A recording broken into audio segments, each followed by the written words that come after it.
Constructing your life is about much more than just building a bank account.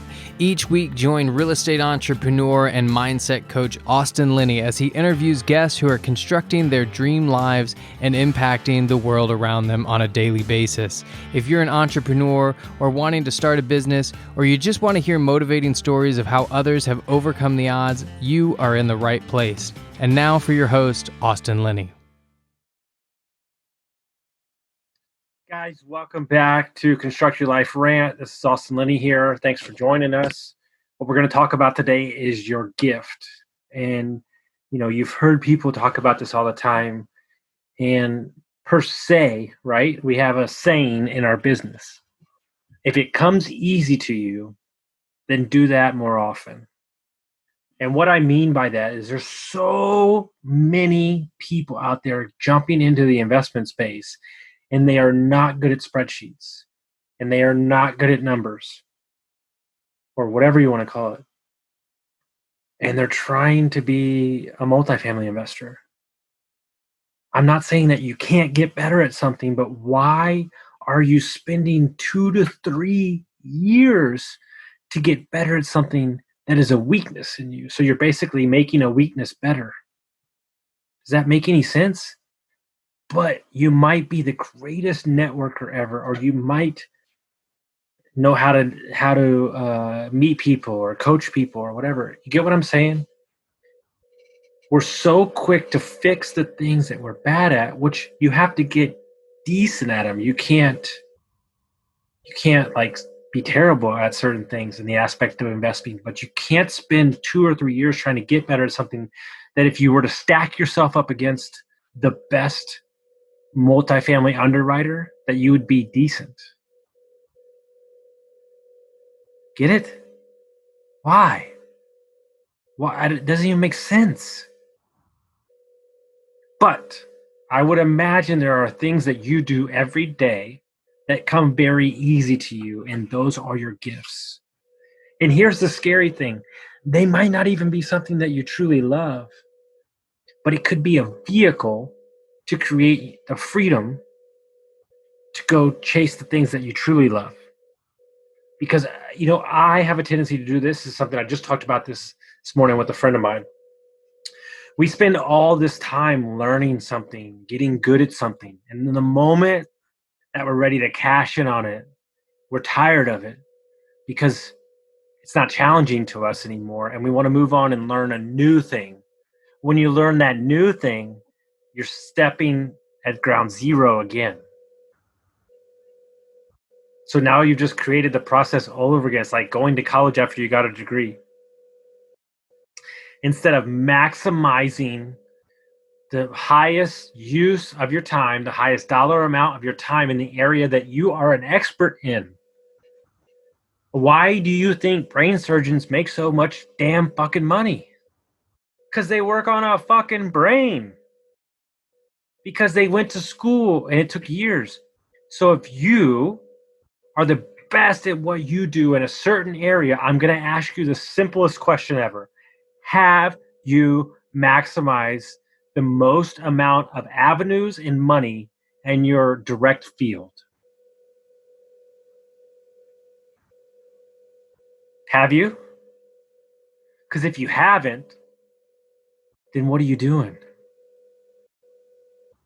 Like, you might make $150K a year, but maybe there's a book or a group coaching call that you could do that could add another 50 to 75 in that avenue. And then guess what? When you show up to that group coach call, you know it like the back of your heart. I have this. I've been doing Airbnb for years. I can talk on it like I'm sleeping, but it doesn't get that challenging to me anymore. So I don't want to talk about it.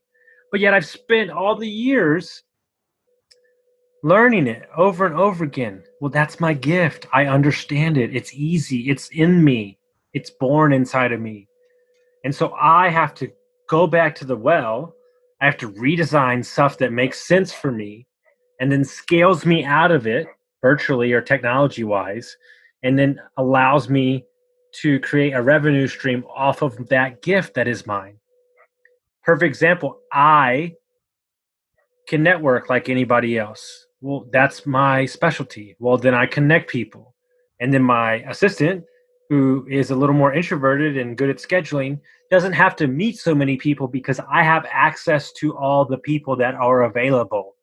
And so he doesn't have to waste 2-3 years of his life learning books on sales and meeting people and networking because he already has the best guy in the business leading the company. So he gets to just be him. And the rub here is when you get to be you, then you can be set free. But we spend all of our days trying to fix our deficiencies, and you're only going to get mediocre at best. Why would we make our weaknesses better? Why wouldn't you double down on your strengths? If you're the fastest goat milker in the country, you can sell that. I said it as a joke because I'm trying to get you to understand that we all have an inherent gift in us. But what we're doing is we're living our life for our parents, we're living our life for our spouses, we're living our life for other people because we're worried about what they say if we go do the thing that we were born to do. And you will die a slow death inside your body if you don't go do what you were born to do. I love the podcast. I mean, love talking to people from all over the nation. So I'll probably do this the rest of my life. I don't know what frequency, but I love it. And so it doesn't matter about the numbers. It doesn't matter about how much work it takes because I love it. And that's okay. So it's an easy thing for me because I can flip in out of certain conversations over and over again. But that's because I am self-aware enough to move away from the things that I don't like, which are spreadsheets, taxes. I don't want to do those things. I'll just show you how serious I am about this. If you ask me to go do an Excel spreadsheet breakdown of a 4-unit quadplex, I would rather go mow 100 acres without eating than do that. That's how much I don't want to do that. I'd rather you tell me that you got to go run 10 miles. I'd rather do that. I don't care if you even had the numbers for me. I don't want to put them in a spreadsheet. I do not like it. So I tried to fight against that for 2 years and listen to all these multifamily calls and do all this stuff. I know enough to be dangerous, but I don't want to get bogged down in the weeds of things that aren't my gift when I am surrounded by the best people in the business. So why wouldn't I leverage those relationships and bring them on for a deal or have them join me or vice versa? Guys, we all have a gift inside of us. You have to seek clarity in what that gift is and double down on it.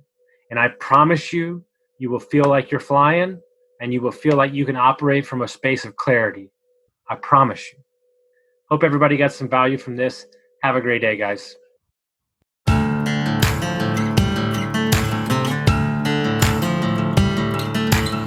Thank you for listening to Construct Your Life with Austin Linney. If you enjoyed this episode, be sure to rate, review, subscribe, and pay it forward by sharing with a friend.